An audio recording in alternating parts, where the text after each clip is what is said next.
Eu já vou começar avisando que eu tô meio atacado da rinite. Então, provavelmente a minha voz esteja um pouco diferente e ao longo do vídeo talvez eu dê algumas fungadas assim, né? Mas, bom, vai ter que ser desse jeito hoje. Não tem muito o que fazer. Dito isso, vamos começar. Eu sou o Léo Strack, eu sou psicólogo clínico e nesse vídeo eu estou trazendo aqui uma proposta de reflexão, te fazendo um convite para tirar um tempinho do teu dia para que a gente possa pensar juntos e, dentro da medida do possível, estabelecer aqui um diálogo, uma conversa. No vídeo de hoje a gente vai falar sobre um outro vídeo que me indicaram, né, do canal Veritasium, What Game Theory Reveals About Life, o que a teoria dos jogos revela sobre a vida. É um vídeo em inglês, mas enfim, como o YouTube tem a função da tradução simultânea, eu acho que fica bem acessível. Eu vou colocar o link desse outro vídeo aqui na descrição, né, desse vídeo, então fica a sugestão para, se tu quiser ir, dar uma olhada, depois voltar aqui, mas enfim. Vamos lá. Primeiro vamos começar falando um pouco sobre o conteúdo desse outro vídeo. Eles vão falar muito, né? O vídeo é centrado no dilema do prisioneiro. Qual que é o dilema do prisioneiro, né? O dilema do prisioneiro é um jogo onde os dois participantes eles têm a escolha de cooperar ou não. Então, né, digamos que os dois resolvam cooperar um com o outro, cada um dos participantes recebe 3 pontos. Se um participante resolve cooperar e o outro resolve não cooperar, aquele que não cooperou ganha 5 pontos e o que cooperou não ganha nenhum ponto. E caso os dois participantes decidam não cooperar um com o outro, cada um deles ganha 1 ponto. Então a gente tem situações aqui, né, onde a cooperação mútua é melhor, rende mais pontos, recompensa mais o indivíduo do que a não cooperação mútua, mas ao mesmo tempo não cooperar quando o outro coopera é altamente recompensado, rende 5 pontos mais do que a cooperação mútua, e cooperar quando o outro jogador não coopera é altamente punido, né? Não dá nenhum ponto, dá menos pontos do que a não cooperação mútua. Esse dilema do prisioneiro, ele é muito estudado porque, enfim, né, várias situações de vida falam sobre esse tema ou acabam caindo nessa questão da cooperação. Ele é muito utilizado para pensar questões desde relações sociais de animais até política internacional, questões, né, de política internacional. Não é à toa que esse dilema do prisioneiro surgiu durante o período de Guerra Fria ali.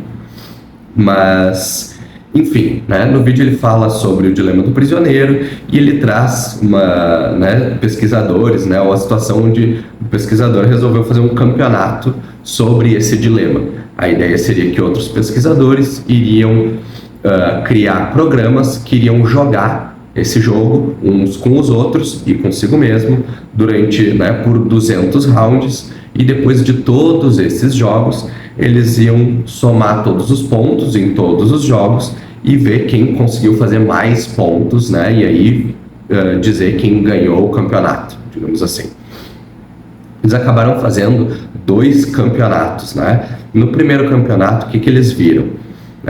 Olhando as estratégias que tiveram o melhor desempenho, eles perceberam algumas características dessas estratégias. A primeira delas, ou a característica mais importante, né, é ser legal, digamos assim, né? O que é esse ser legal? Não ser o primeiro a não cooperar. Então, estratégias que não eram as primeiras a não cooperar com o outro apresentaram um melhor resultado nesse campeonato. Primeira fungada. A segunda característica que eles perceberam é que estratégias capazes de perdoar tiveram um desempenho melhor no campeonato. Então ele até traz um exemplo aqui de uma estratégia que ele fala que era sem misericórdia. Então ela começava cooperando, mas depois do momento em que o outro jogador né, não cooperasse, ela passava a não cooperar e ela seguia não cooperando durante todos os outros rounds da partida. Essa estratégia ela acabou não apresentando um bom desempenho no jogo. Então, ser capaz de perdoar foi uma característica. A segunda característica, né, que eles perceberam, estratégias que apresentaram um bom desempenho. No segundo campeonato, então, eles fizeram depois um segundo campeonato, depois de terem acesso e divulgarem os resultados do primeiro, pensaram assim, vamos fazer um segundo e ver agora como é que vai ser, né? Talvez se as mesmas estratégias que apresentaram um bom desempenho no primeiro vão apresentar um bom desempenho no segundo, ou se agora, sabendo o que talvez a tendência das outras estratégias, talvez seja possível, né, explorar melhor elas e talvez fazer estratégias que não sejam legais ou que não tenham essa característica de perdoar e ainda assim ter um bom resultado. O que eles viram? Que essas duas características se mantiveram importantes, elas se mantiveram associadas a estratégias que apresentaram bons resultados, né? Então, ser legal e ser capaz de perdoar continuou sendo associado a um bom desempenho no campeonato, mas eles perceberam também que ser capaz de retalhar era uma coisa importante. Então, estratégias que eram muito legais ou boazinhas demais, elas também acabavam se tornando fáceis de tirar vantagem, digamos assim. Então, por exemplo, cooperar sempre era algo que, ok, é legal, mas ao mesmo tempo te deixa muito vulnerável ao oponente ou à estratégia do outro jogador tirar vantagem em cima disso. Outra coisa que eles perceberam foi que a clareza ou a simplicidade da estratégia era importante.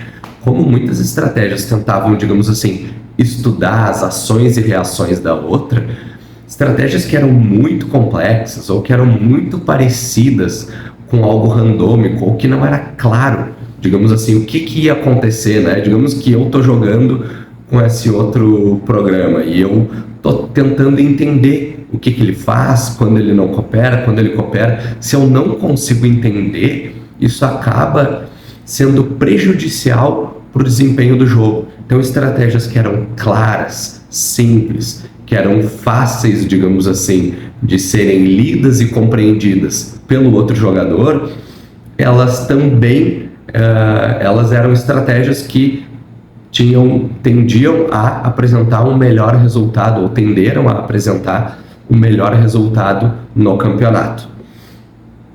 O vídeo ele traz vários pontos, tá? Ele comenta várias coisas, mas algumas coisas interessantes que eu achei aqui, que eu acho que vale a pena a gente prestar atenção, né? Então, em primeiro lugar, ele cita uma estratégia, né? Olho por olho, dente por dente.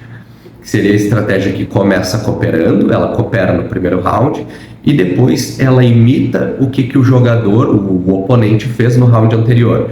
Então, se ela começa cooperando e o outro jogador não coopera, ela não vai cooperar no próximo. Se o outro jogador volta a cooperar, ela volta a cooperar no próximo. Ela faz esse jogo aí de repetir o que o oponente fez no turno anterior.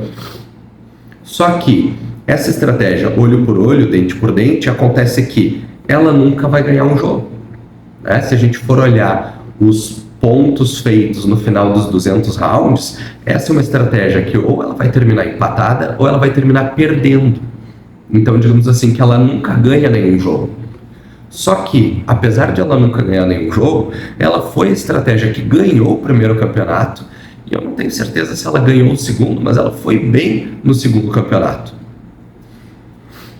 Em comparação com outras estratégias, por exemplo, aquela de sem misericórdia, né, onde ela começa cooperando, mas depois que o seu oponente não coopera, ela passa a não cooperar nunca mais em nenhum momento do jogo. É uma estratégia que até, né, o entrevistado fala assim, a gente pode se sentir bem fazendo isso, se sentir bem se vingando, dando o troco e não cedendo, mas que de um ponto objetivo, né, pensando no campeonato, acaba sendo uma estratégia que não traz tantos benefícios assim a longo prazo, né? Então, para a gente ver como não tem uma estratégia vencedora ou a melhor de todas, vai depender muito da interação dessas estratégias uma com a outra, né? E aí acaba sendo interessante, até a outra coisa legal de a gente observar é que em muitos desses jogos o que acontecia, né? Ambos os programas, ambos os jogadores começavam cooperando, mas em algum momento algum deles não cooperava e aí gerava uma situação que o pesquisador chamou de eco, né? Ou vamos chamar aqui de uma troca de tapas, onde se cria um contexto onde eu não vou cooperar contigo porque antes tu não cooperou comigo, mas aí agora tu cooperou, então eu coopero de novo, mas aí o outro, como eu não cooperei com ele, agora na próxima ele não vai cooperar, e vira uma situação onde se cria uma alternância de cooperação e não cooperação, onde um tenta, de certa forma, digamos assim, se vingar pelo round anterior, no round seguinte, e aí vira essa situação de eco, de troca de tapas, de cooperação e não cooperação, de alternância entre cooperação e não cooperação.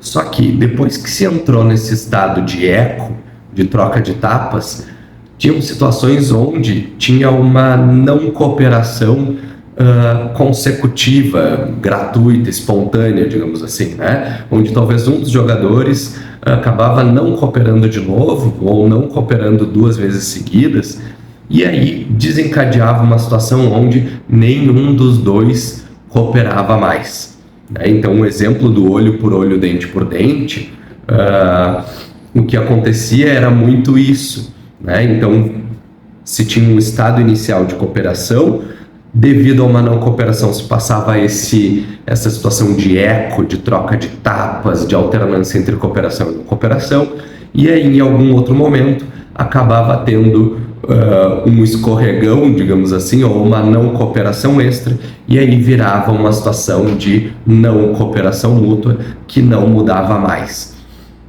Voltar, né, sair desse eco e voltar para um contexto de cooperação mútua foi algo difícil, foi algo que não se observou nos jogos entre esses programas, entre essas estratégias, né?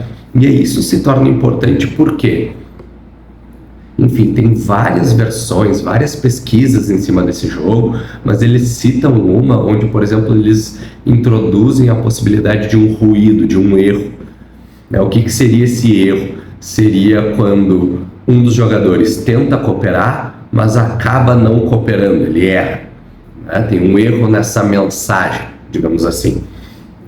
Em situações como essa, a estratégia olho por olho, dente por dente, quando eles incluíram esse erro, ela desempenhava mal. Por quê? Justamente por causa disso, porque era fácil ela acabar saindo de uma situação de cooperação e passando para uma situação de troca de tapas, e ela não conseguia voltar para uma situação de cooperação mútua, né? Então, o que eles viram? Que em situações onde se botava esse erro, ou em algumas situações, talvez seria interessante não ser tão olho por olho, dente por dente assim, né? Ou ter a habilidade de ser legal, ter a habilidade de, né, ser capaz de perdoar, ser capaz de retalhar, mas ao mesmo tempo não retalhar sempre, ou não retalhar tão imediatamente, também fazer, digamos assim, um certo esforço para voltar a uma situação de cooperação mútua, né? Eles dão um exemplo onde uma estratégia que iria ganhar nesse contexto, nessa situação, seria um olho por olho e dente por dente, onde existe a possibilidade, 10% de chance, uma coisa assim, de não retaliação depois de uma não cooperação. De, digamos assim, né? Tá, ok, deixar passar. O que é legal a gente ver, né? Por isso eu até sugiro que se assista o vídeo, porque tem vários comentáriozinhos que podem ser interessantes, que podem te lembrar de situações da tua vida, né? Situações de cooperação, onde a gente fica na dúvida se deve cooperar ou não.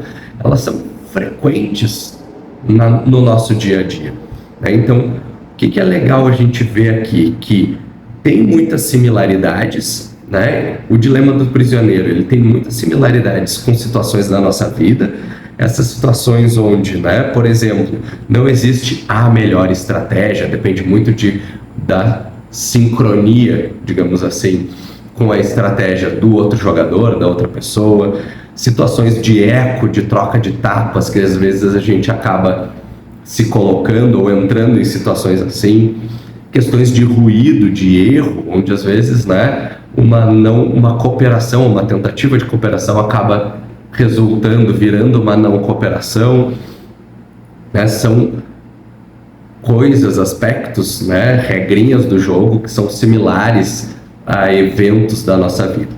Mas, ao mesmo tempo, a gente tem diferenças, né? Por exemplo, pegando essa ideia do erro e do erro ou do ruído, e se a gente pensar em uma cooperação parcial? Porque a gente está falando aqui de uma situação bem dicotômica, onde coopera ou não coopera. Mas e se a gente botar aqui uma cooperação parcial, onde um jogador ele pode cooperar, mas não muito? Vamos pensar situações onde talvez um amigo, um conhecido, um familiar disse que ia nos ajudar, mas chegou na hora e não conseguiu ajudar como nos disse, ou não ajudou tanto quanto a gente gostaria. E aí, será que eu devo tratar essa cooperação parcial da mesma forma que uma não cooperação? Vou trazer outros exemplos, né? E quando a pessoa não consegue cooperar, ela gostaria, ela tem a intenção, mas por uma questão situacional, talvez por outras relações, né? Ela naquele momento não consiga cooperar, ela tem a intenção, mas ela não consegue efetuar. E aí, eu vou tratar isso exatamente da mesma forma? Ou será que eu deveria tratar isso exatamente da mesma forma que uma não cooperação? E uma não cooperação também não é a mesma coisa que aquela pessoa que tenta tirar vantagem em cima da gente, que tenta nos prejudicar, né? Não é exatamente igual, a vida é muito mais complexa que um dilema do prisioneiro. Apesar de ter muitas similaridades, também tem muitas diferenças. Outra coisa legal de a gente pensar aqui, né, é que às vezes as recompensas, digamos assim, por essas interações, elas não são tão claras assim. No dilema do prisioneiro, a gente sabe quantos pontos vai ganhar, é definido, ou vai ganhar 3 pontos, ou vai ganhar 1 ponto, ou vai ganhar 5, ou não vai ganhar nenhum, tá claro, é definido, não muda ao longo do tempo, né? Agora na vida, isso não é tão certo assim, não tá tão claro assim, né? Ou então, enquanto um tá ganhando pontos, o outro talvez esteja ganhando moedas, talvez esteja recebendo uma outra coisa, né? Vamos pensar uma relação simples de comércio, né? Ou de troca. Eu vou lá, eu troco 1 quilo de feijão por 1 quilo de arroz. Não é a mesma coisa 1 quilo de feijão, 1 quilo de arroz, né? Talvez para a pessoa que planta feijão, trocar feijão e receber arroz é vantagem. Não é legal trocar feijão e receber feijão. Ou trocar arroz, algo que ela não planta, que ela não tem tanto acesso, por feijão, algo que ela planta, que ela consegue produzir, né? Então, não funciona exatamente desse jeito.